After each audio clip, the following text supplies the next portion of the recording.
Gayathri Ashokan.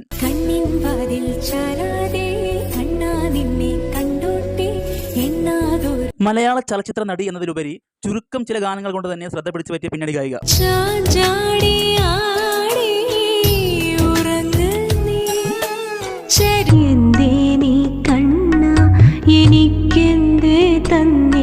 Singer Gayathri Ashokan പാടിയ കുറച്ച് മലയാള ഗാനങ്ങൾ നമുക്ക് നോക്കാം. ഔസേപ്പച്ചനാണ് നൽകിയ ഈ ഒരു വെറൈറ്റി ഗാനം.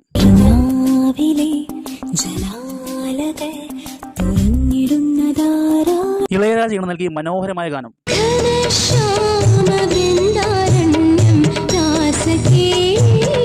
ബേണി ഗ്രീഷ് സംഗീതം നിർവഹിച്ച ഈ ബ്ലോക്ക് ബസ്റ്റർ ഗാനം. കഥയിലെ രാജകുമാരിയും ഗോപകുമാരനും രവീന്ദ്രൻ മാഷിയാണ് നൽകിയ ഈ ഒരു ഹിറ്റ് ഗാനം.